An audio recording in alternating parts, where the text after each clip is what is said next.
Assalamualaikum warahmatullahi wabarakatuh. Perkenalkan, nama saya Tiara Rahmadiani Saputri, NPM 2310370 dari kelas D. Di sini saya akan mempresentasikan materi mengenai aliran-aliran dan mazhab dalam sosiologi hukum. Materi ini juga penting untuk memahami bagaimana hukum tidak hanya dipandang sebagai aturan tertulis, tetapi juga sebagai bagian dari kehidupan sosial masyarakat. Yang pertama, ada pengertian sosiologi hukum. Sosiologi hukum merupakan cabang ilmu yang mempelajari hubungan antara hukum dan masyarakat. Dalam kajiannya, sosiologi hukum tidak hanya melihat hukum sebagai kumpulan norma atau peraturan saja, tetapi juga sebagai fenomena sosial yang hidup dan berkembang di tengah masyarakat. Artinya, hukum dipengaruhi oleh berbagai faktor seperti budaya, ekonomi, politik, dan nilai-nilai sosial yang berlaku. Selanjutnya, ada tujuan dari sosiologi hukum. Tujuan utama dari sosiologi hukum adalah untuk mengetahui sejauh mana hukum dapat berjalan secara efektif dalam masyarakat. Selain itu juga, sosiologi hukum juga bertujuan untuk menganalisis hubungan antara hukum dan perubahan sosial serta mengidentifikasi faktor-faktor sosial yang memengaruhi pembentukan maupun pelaksanaan hukum. Dengan demikian, hukum dapat lebih responsif terhadap kebutuhan masyarakat. Berikutnya, aliran dalam sosiologi hukum. Dalam sosiologi hukum terdapat beberapa aliran atau mazhab yang memiliki pandangan berbeda mengenai hukum. Beberapa di antaranya adalah aliran positivisme hukum, mazhab sejarah, aliran sosiologis realisme hukum, dan aliran fungsionalisme. Setiap aliran memiliki karakteristik dan fokus kajian yang berbeda dalam memahami hukum. Selanjutnya, positivisme hukum. Aliran positivisme hukum memandang hukum sebagai aturan yang dibuat oleh penguasa atau lembaga yang berwenang. Hukum dianggap sah apabila telah ditetapkan secara resmi tanpa harus mempertimbangkan nilai moral atau keadilan. Tokoh utama dalam aliran ini antara lain John Austin dan Hans Kelsen. Menurut pandangan ini, hukum bersifat tertulis, sistematis, dan harus ditaati oleh masyarakat. Selanjutnya, mazhab sejarah. Mazhab sejarah berpendapat bahwa hukum tidak dibuat secara tiba-tiba, melainkan tumbuh dan berkembang dari kebiasaan secara tradisi masyarakat. Tokoh utama aliran ini adalah Friedrich Karl von Savigny. Ia mengemukakan bahwa hukum merupakan cerminan dari jiwa bangsa atau Volksgeist. Oleh karena itu, hukum harus sesuai dengan budaya dan nilai yang hidup dalam masyarakat. Selanjutnya, aliran sosiologis. Aliran sosiologis menekankan bahwa hukum harus mampu menyesuaikan diri dengan kebutuhan masyarakat. Tokoh utama dalam aliran ini adalah Roscoe Pound, yang memperkenalkan konsep law as a tool of social engineering. Artinya, hukum digunakan sebagai alat untuk mengatur dan mengarahkan perubahan sosial agar tercipta kesejahteraan dalam masyarakat. Selanjutnya ada realisme hukum.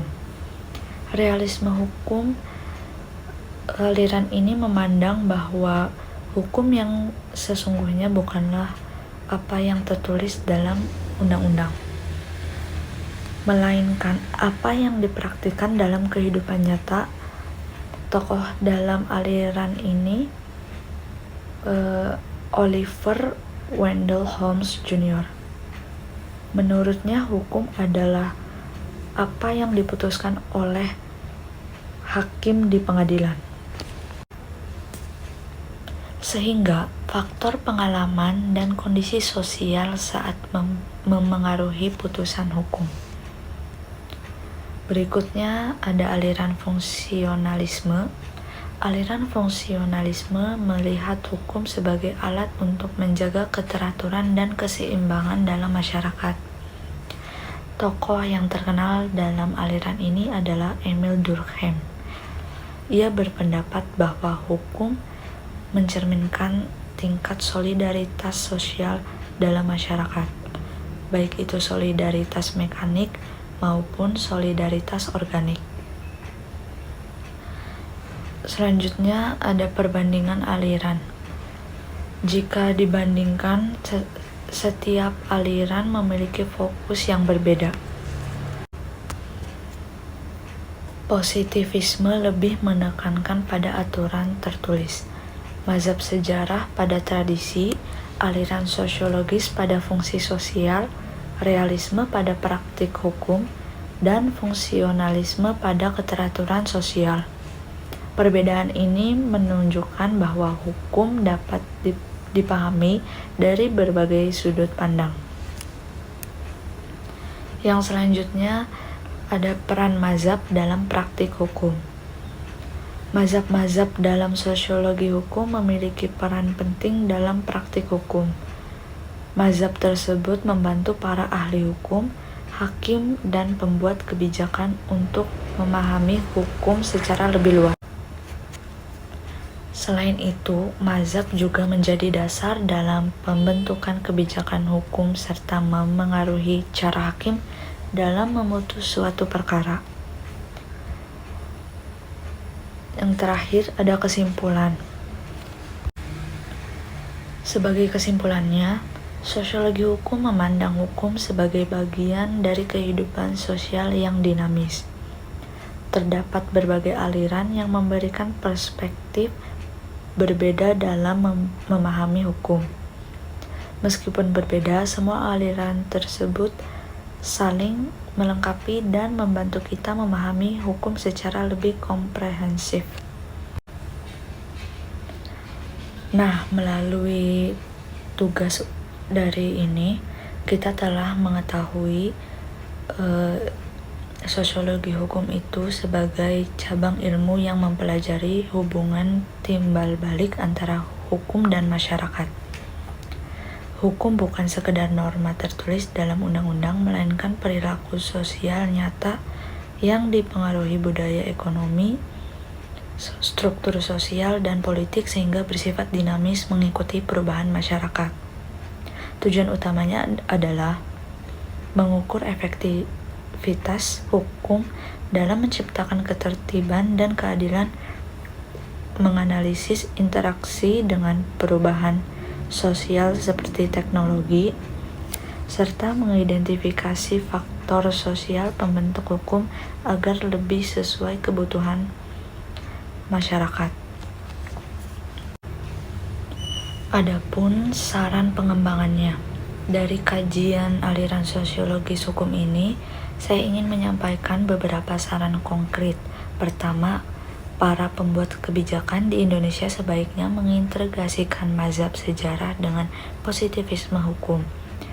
Misalnya, dengan memperkuat hukum adat dalam legislasi nasional agar lebih sesuai values masyarakat, sehingga meningkatkan efektivitas penerapan. Kedua, bagi praktisi hukum seperti hakim dan jaksa, terapkan pendekatan realisme dan fungsionalisme dengan mempertimbangkan faktor sosial serta solidaritas masyarakat dalam putusan, bukan hanya teks undang-undang seperti dalam kasus konflik tanah adat. Sekian penjelasan materi presentasi dari saya, kurang lebihnya mohon maaf. Wassalamualaikum warahmatullahi wabarakatuh.